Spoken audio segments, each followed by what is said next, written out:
It's a pleasure to finally interview Tim Kennedy, a man of many different things.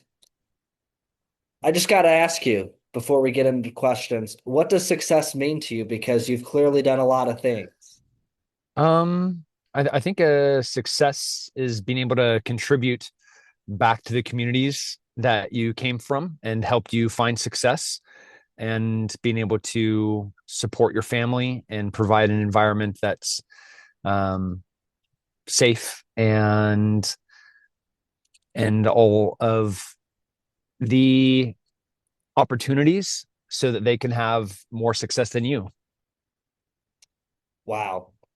Well, first off, what's the biggest lesson you learned when you were maybe around age 20, age 25? Your path has been different than a lot of people, but what's a lesson that sticks with you that you would tell younger people? Man, my path at 20 was an absolute mess. Um, Making every bad decision that one can make while in college, and not learning from those mistakes. I think something happens with us, whether it's genetics or culture, where the people that love us the most, we stop listening to when we are between this, like, post-pubescent, uh, into the kind of complete development of our frontal lobe. So in those 10 to 15 years, a lot of bad decisions are made, and we're not listening to the people that truly love us, like our parents. So it's important to have a community around you that can be bumpers, like on a bowling lane, just to keep you going down somewhat the right track. There'll of course be some mistakes that you have to bounce off of, but I think it's priceless to have a community around you that can keep you on the straight and narrow. Good perspective. Um, One of the big things I know is you're very big into the military. You've served our country. Thank you. Appreciate all that you've done. Um, where do you see artificial intelligence and warfare going down the road? I'm not just talking Palantir or Raytheon, although those are big players, of course. But where do you just see the, I guess, surveillance state going, but also the military when it comes to AI? Well, I hope those in our government remember that the Constitution is a beautifully and brilliantly written document, and that a security state is not what we are ever supposed to be heading towards. Matter of fact, it's the antithesis of everything that our founding fathers wanted.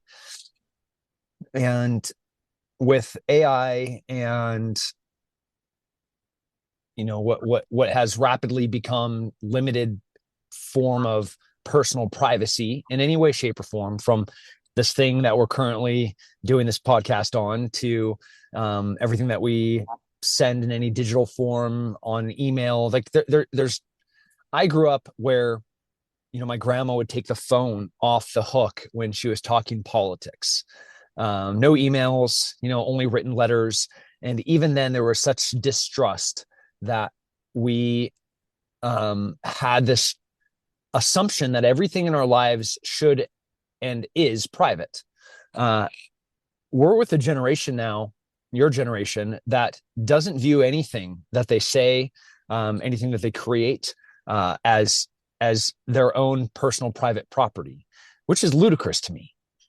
So I think it's a very dangerous direction that we're headed with information. And on the AI side, it's here.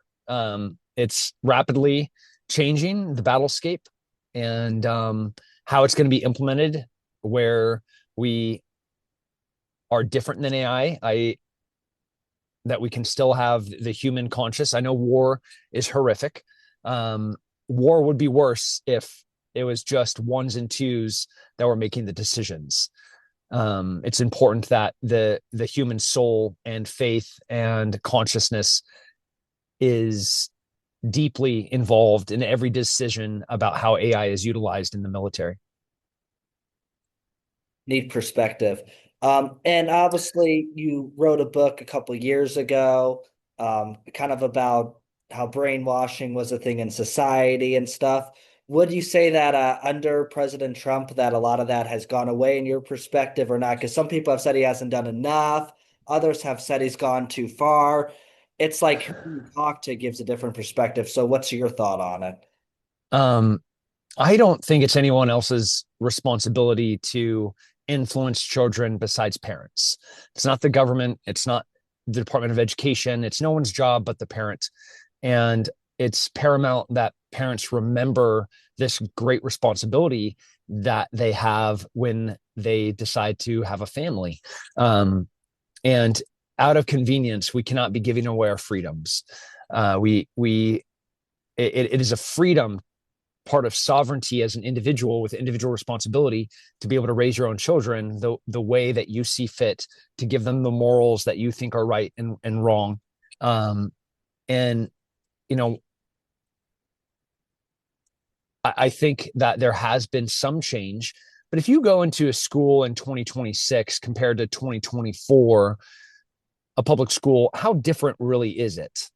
In from one administration to the next administration, it's not going to be different, or not different enough. You're still going to have the radicalization and indoctrination of what aren't American ideas. So, I'm one of the founders of Apogee Strong, and it's a movement trying to get people to take control over their children's destiny, to build our future leaders and to give them freedom and sovereignty to do that. So I care very deeply about this. And something else, because a lot of people that listen to my show are young men, typically.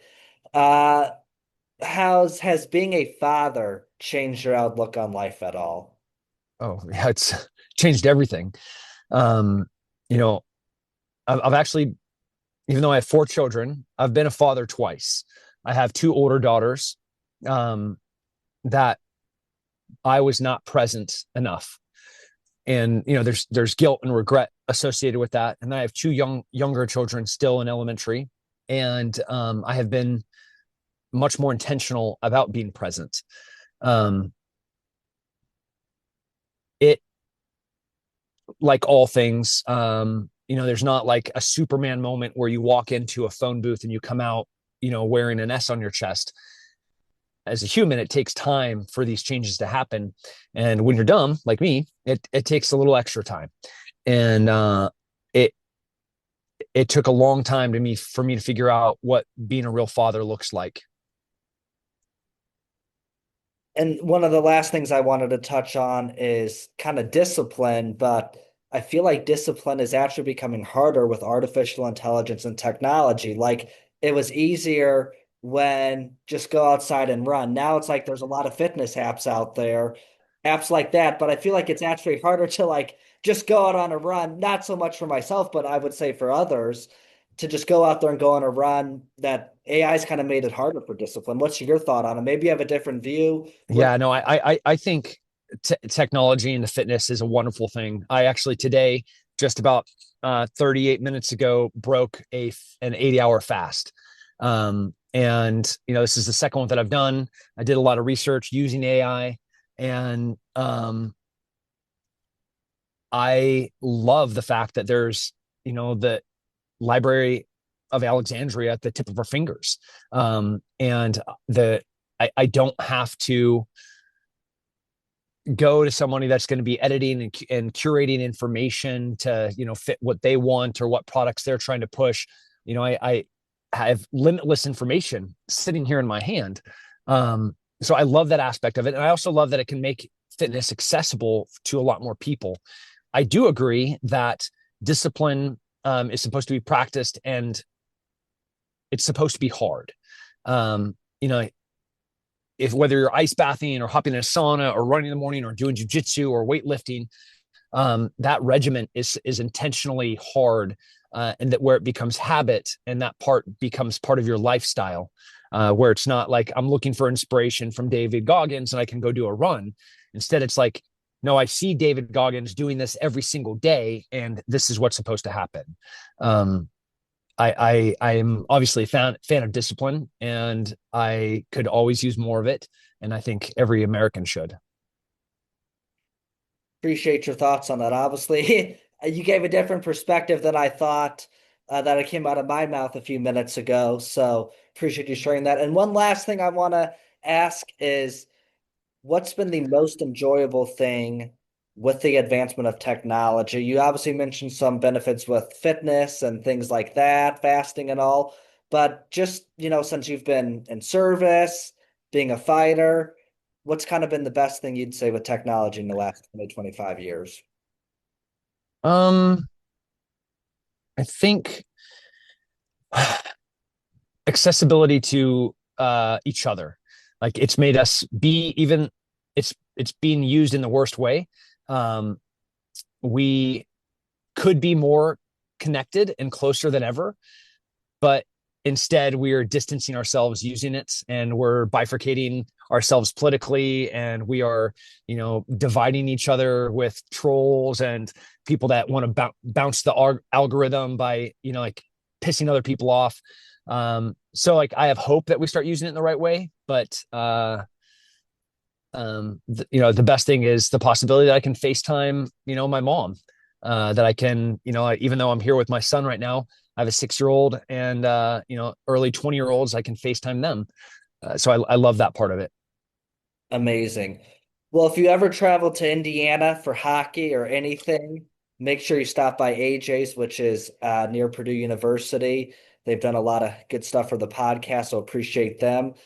Do you have any other advice for young people or a guy or girl on this question, not just being a good father? Yeah. Go do jujitsu, read real books, get up early, and lift weights. If I was gonna say one thing about young men, find a person that aligns with your values and marry that person and have a family, and it will be the greatest thing that you'll ever do in your life, and that will be your legacy.